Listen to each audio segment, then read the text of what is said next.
Buenas tardes, hoy nos corresponde desarrollar el periodo parlamentario en Chile que va desde 1891 hasta el fin de la Guerra Civil hasta 1925.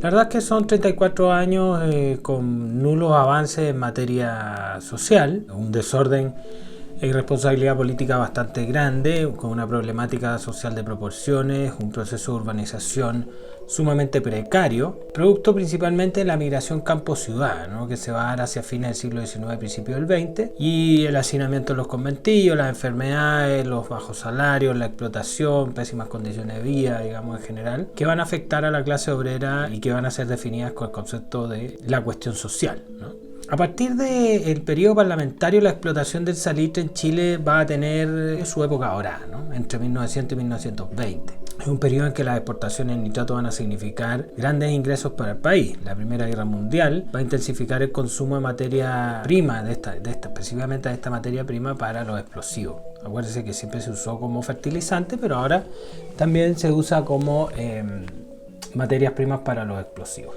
Y la crisis va a comenzar del 2021 aproximadamente con el fin de la guerra, que va a producir una paralización importante de una importante cantidad de salitreras. El salitre sintético, además, diseñado por los alemanes, que va a ser una competencia bastante fuerte para el salitre chileno. Y esto, sin ninguna duda, va a generar un impacto negativo en términos de cesantía y miseria para los trabajadores de la zona salitrera, que se vieron obligados a migrar desde el norte a la zona central del país generalmente.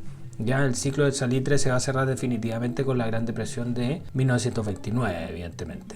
La mayor parte de los recursos que se invirtieron, no todo por supuesto, porque hubo un despilfarro bastante importante, van a ser en la ampliación de la burocracia estatal, en educación y obras públicas principalmente. Los recursos invertidos normalmente no llegan a la clase baja, es la clase media la que aparece en escena durante este periodo, una clase que no existía anteriormente y que surge con fuerza,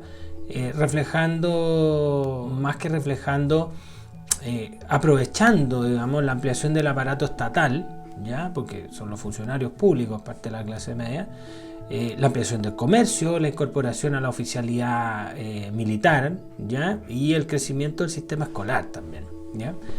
Por lo tanto, la clase media es la que más beneficiada se ve en este caso con las inversiones que se realizaron por parte del Estado. Las características de esta clase media que aparece ahora, digamos, no son inmediatas, no tienen características muy bien definidas todavía, o autodefinidas, por así decirlo, porque se la pasan tratando de imitar a esta clase alta que los desprecia bastante, ¿no? Los trata de ciúticos, incluso, un concepto muy despectivo para la época, hasta hoy, ¿no? Por querer compararse con ellos, ¿no?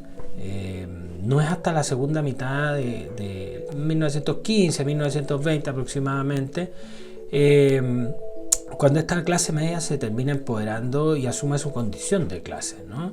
Lo que le permite comenzar a incidir en los procesos históricos del país, que más adelante evidentemente los va a llevar al gobierno con los radicales a partir de la elección de 1938, ¿no?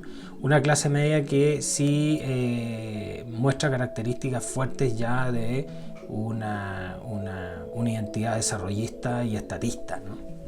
Que evidentemente se consolida con el tema de la industrialización del país a partir de 1938. Por otra parte, la oficialidad joven, estos jóvenes oficiales del ejército que habían sido clase media y que ingresaron en los primeros años de 1900 a la escuela militar, van a tener una relevancia importante en el desarrollo de la política un par de décadas después de haber iniciado su carrera, ¿no? El desprestigio de una clase política preocupada de sus propios intereses y la intervención militar en la política nacional nuevamente van a llevar al país a uno de los periodos de irresponsabilidad y menos progreso probablemente en la historia, a pesar de los recursos de los que llegó a disponer el fisco y los inversionistas privados. Para algunos autores, el parlamentarismo viene a ser un periodo que pone fin a 60 años de hegemonía presidencial, y para otros es solo un continuismo de un modelo político-económico que va dando los últimos manotazos de ahogado, básicamente, y que permite aplazar el colapso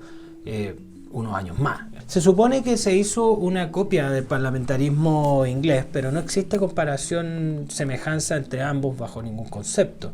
El pseudo parlamentarismo chileno no cuenta ni con las instituciones ni con las formas del británico, ¿ya? Pero tampoco se construyó un marco legal que permitiera que este sistema nuevo funcionara, ¿no? Básicamente se usó la Constitución de 1833 con las distintas reformas generadas a lo largo del periodo liberal. No había un sostén real en términos de marco jurídico que sostuviera este modelo, ¿no? Ahora, durante este periodo los problemas políticos se van a ver reflejados en un concepto que se conoce como la rotativa ministerial, ¿no? Los gabinetes van a llegar a durar aproximadamente entre 3 a 4 meses, lo que es nada, ¿no? Y eso evidentemente impide el normal funcionamiento de cualquier gobierno. Digamos, nadie puede armar un equipo de trabajo y funcionar 3 meses para cambiarlo por otro, ¿no? Algunos presidentes llegan a tener rotativas ministeriales que rayan en la locura, abiertamente. Estamos hablando, por ejemplo, del presidente Sanfuentes, que tiene 78 cambios parciales de gabinete y 17 cambios generales. O sea, 78 veces le dijeron al presidente que tenía que cambiar a alguno de los ministros y 17 veces le dijeron que tenían que cambiar al gabinete completo, ¿no? Es una locura. Para que ustedes se hagan una idea, un cambio de gabinete involucra 2 cambios, 1 o 2 cambios a lo largo de un gobierno. Y son 3 o 4 ministros los que se cambian, se pueden rotar o se saca uno y se pone otro, digamos, pero en general son pocos ministros y muy pocos cambios de gabinete. Lo que 78 y 17 es una brutalidad, ¿no? Hace algunos años varios expertos se juntaron en un cónclave y llegaron a la conclusión de que en Chile nunca existió un sistema parlamentario, ¿ya? Porque el presidente nunca tuvo la facultad de disolver el Congreso Nacional. Una de las facultades que tiene el primer ministro, por ejemplo, británico, que era la copia que nosotros habíamos tenido, y que dice relación con que puede llamar a elecciones disolviendo el Congreso. Entonces aquí nunca se dio. Por otra parte, la cuestión social es un concepto que va a definir todo el conjunto, como al principio lo mencionamos, de problemas que aquejan a la clase obrera y minera en Chile durante las primeras décadas, fines del 19 y las primeras décadas del siglo XX. Este concepto no es nuevo, tiene un siglo ya, porque nace en Inglaterra a principios del 1800, del siglo XIX, en plena revolución industrial, y describe los mismos problemas del proletario y obrero chileno, pero en Inglaterra. Una serie de cosas que vienen a permear esta clase, digamos, y la hacen vivir en paupérrimas condiciones.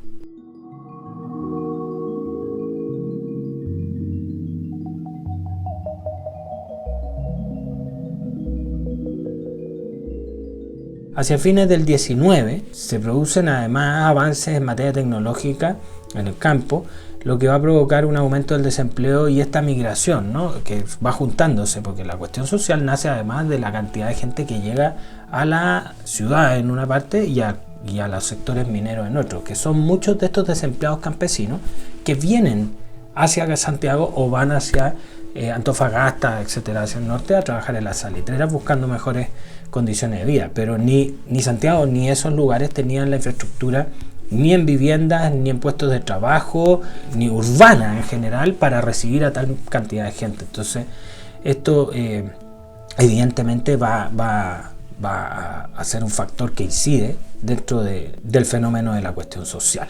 Ahora, esta cuestión social aparece en Chile justamente con toda esta migración de la mano de un concepto nuevo, ¿no? Es el proletario. Proletarios son las personas que no disponen de los medios de producción y deben vender su fuerza de trabajo a cambio de un salario. Hasta antes de esto nosotros contábamos con inquilinos peones que vivían o trabajaban viviendo en una hacienda y que sencillamente trabajaban por un plato de comida, como definición, no tenían un salario, ¿ya? O sea, este nuevo fenómeno, ¿ya? de esta nueva forma del trabajo lleva a la clase trabajadora a ir cambiando la forma en las que se relacionan con la clase patronal y la manera en que enfrentan los cambios en el sistema de trabajo también varían, ¿ya?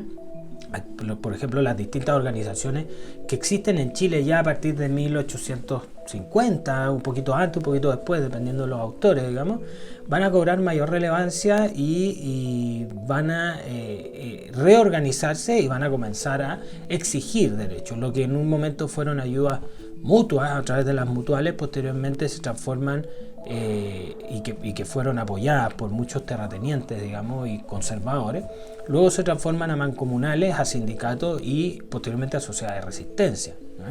Los movimientos anarquistas destacan este tipo de organización mediante la IWW, que es la Unión de Trabajadores Industriales del Mundo, o la International Workers of the World, que se funda en Chicago en 1905. Es una organización internacional que tiene un peso bastante importante en todo lo que es la organización sindical y la sociedad de resistencia en el mundo en general, no solo en Chile.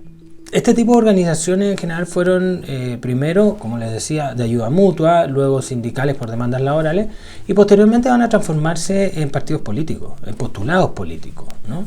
Sustentados en el marxismo principalmente, a partir de 1909 con la fundación de la Federación Obrera de Chile o la Gran Federación Obrera de Chile. Los trabajadores se van a alinear bajo una sola agrupación que los representa y a partir de 1912 se funda el Partido Obrero Socialista. El primer partido que se define en Chile como un partido anticapitalista, ¿ya? Que no solo busca cambios en las estructuras laborales o en las condiciones de trabajo, sino que en las estructuras de poder y en el sistema económico imperante en nuestro país. Es el primer partido que ataca esta idea imperante en nuestro país desde la construcción del Estado mercantil portaliano de 1830, digamos, y que tiene como punta de lanza o encabezador de toda esta dinámica a Luis Emilio Recabarren, que va a ser bastante fundamental tanto en la conducción como en la vocería de los proletarios, ¿ya? Fue un tipo educador social importante de la clase obrera, de la clase popular, no solo de los obreros, sino que del mundo popular en general, y es uno de los primeros hombres que respalda fuertemente el feminismo, ¿no? Porque Teresa Flores, que era esposa de Recabarren, era una de las feministas más conocidas o más reconocidas en el periodo, digamos, y que realiza conferencias con la ayuda de algunas españolas bien importantes en la época. En la conferencia que va a dictar en Rengo en el 1910 como el país conmemorando, el país está en una conmemoración del centenario de la República, Recabarren plantea lo siguiente, ¿no? Textual, lo voy a leer porque son un par de párrafos no muy importantes, no muy largos, digamos. La fecha gloriosa de la emancipación del pueblo no ha sonado aún. Las clases populares viven todavía esclavas, encadenadas en el orden económico con la cadena del salario, que es su miseria. En el orden político, con la cadena del cohecho, del fraude y la intervención, que anula toda acción, toda expresión popular, y en el orden social, con la cadena de su ignorancia y de sus vicios, que le anulan para ser consideradas útiles a la sociedad en la que vivimos. Un pueblo que vive así sometido a los caprichos de una sociedad injusta, inmoral y criminalmente organizada, ¿qué le corresponde celebrar el 18 de septiembre? Se pregunta. Nada. El pueblo debe ausentarse, debe negar su concurso a las fiestas que, con sus verdugos y tiranos, celebran la independencia de la clase burguesa, que en ningún caso es la independencia del pueblo ni como individuo ni como colectividad. El tipo está mostrando claramente una disociación que existe entre el mundo político y la clase dominante respecto a la cuestión social y a la clase baja, ¿no? al obrero o al proletario, y que va a ir generando condiciones para que en 1924 terminemos con una intervención militar, una vez más, digamos, y que se produzca el colapso definitivo del sistema parlamentario, ¿no? Con el famoso ruido de sable y todo lo que viene posteriormente, ¿okay? En el próximo video vamos a cerrar con justamente el gobierno de Alessandri, la intervención militar, las consecuencias posteriores y los cambios que se van a producir producto de esta intervención de la oficialidad joven, esta clase media del 1900 que ahora tiene un poder dentro de la oficialidad militar, ¿no? Nos vemos la próxima semana, que tengan buenas tardes y sigan cuidándose, que el virus no se ha ido. Hasta luego.